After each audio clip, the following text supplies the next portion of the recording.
నమస్తే welcome back to max TV. అదేంటి ఎన్టీఆర్ మాట తప్పడం ఏమిటి అని ఆశ్చర్యపోకండి.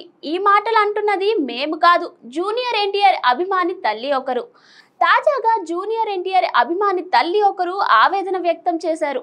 సరిగ్గా దేవరా సినిమా రిలీజ్ కు ముందు కౌశిక్ అనే జూనియర్ ఎన్టీఆర్ అభిమాని క్యాన్సర్ తో బాధపడుతుండగా చావు బతుకుల మధ్య ఉన్న అతన్ని ఆదుకుంటామని జూనియర్ ఎన్టీఆర్ హామీ ఇచ్చారు. కలిసి సినిమా చూద్దామని ఆర్థిక సహాయం చేస్తామని మాటిచ్చి చాలా రోజులవుతున్నా ఇప్పటికీ ఎలాంటి సాయం చేయలేదని కొడుకును కాపాడాలని తల్లి వేడుకుంటూ మీడియా ముందుకొచ్చింది. గతంలో బోన్ క్యాన్సర్ తో బాధపడుతున్న తన అభిమాని కౌశిక్ తో వీడియో కాల్ ద్వారా జూనియర్ ఎన్టీఆర్ మాట్లాడాడు. ఆ సమయంలో క్యాన్సర్ తో పోరాడుతున్న కౌశిక్ ను ఆదుకుంటానని ఎన్టీఆర్ హామీ ఇచ్చారు. ఏపీ ప్రభుత్వం 11 లక్షల రూపాయలు టీటీడీ ఇచ్చి ఆర్థిక సహాయంతో కౌశిక్ కు ఇప్పుడు ఆపరేషన్ పూర్తయింది. మరో 20 లక్షల రూపాయలు ఆసుపత్రి ఫీజులు చెల్లించాల్సి ఉందని తెలుస్తుంది. కౌశిక్ కుటుంబ సభ్యులు అంత స్తోమత లేకపోవడంతో ఇప్పుడు ఇబ్బంది పడుతున్నారు. ఇంకా చెన్నైలో అపోలోలో కౌశిక్ చికిత్స పొందుతున్నాడు. మొత్తం 77 లక్షలు ఇవ్వాల్సి ఉండగా చివరికి 20 లక్షలు అందిస్తే డిశ్చార్జ్ చేస్తామని అపోలో యాజమాన్యం చెబుతుంది. సహాయం చేస్తామన్న ఎన్టీఆర్ కోసం ప్రయత్నాలు చేస్తున్న ఫలితం లేదని కౌశిక్ తల్లి వాపోయింది. జూనియర్ ఎన్టీఆర్ ఫ్యాన్స్ అధ్యక్షుడు కృష్ణ యాదవ్ తో పాటు జూనియర్ ఎన్టీఆర్ కార్యాలయ సిబ్బంది ఫోన్ చేసినా స్పందన లేదని బాలుడి తల్లి సరస్వతి చెప్తుంది.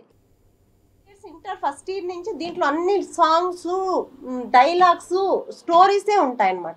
ఆ ఎన్టీఆర్ మీద పిచ్చితో వాడు ఎంతసేపు ఎవరితో మాట్లాడేవాడు కాదు, ఎంతసేపు ఇవే చేసేవాడు అనమాట. ఏంటి స్టోరీస్, ఈ బుక్స్ అన్నీ చూడండి, ఇవన్నీ సాంగ్సే, ఇవన్నీ డైలాగ్స్, ఇవంతా స్టోరీ. నేను ఒక సినిమా తీయాలి ఇలా ఉండేవాడు.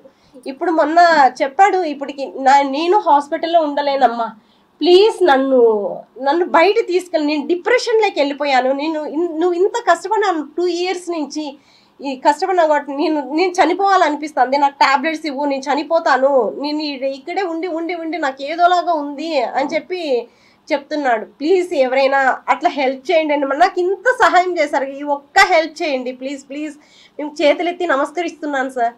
ఎవరైనా సరే నాకు ముందు మీరు ఎంత హెల్ప్ చేశారు కదా, ఈ చిన్న సహాయం అని నేను అనుకుంటున్నాను. ఏదో ఒకటి చిన్నదో పెద్దదో ఒక ప్రాణాన్ని అందరూ కలిసి కాపాడారు కాబట్టి ఇప్పుడు కానీ ఎవరో ఒకరు నాకు సహాయం చేయండి సార్, ప్లీజ్ సార్. మరికొన్ని అప్డేట్స్ కోసం చూస్తూనే ఉండండి max TV. Please like, share and subscribe. Thank you.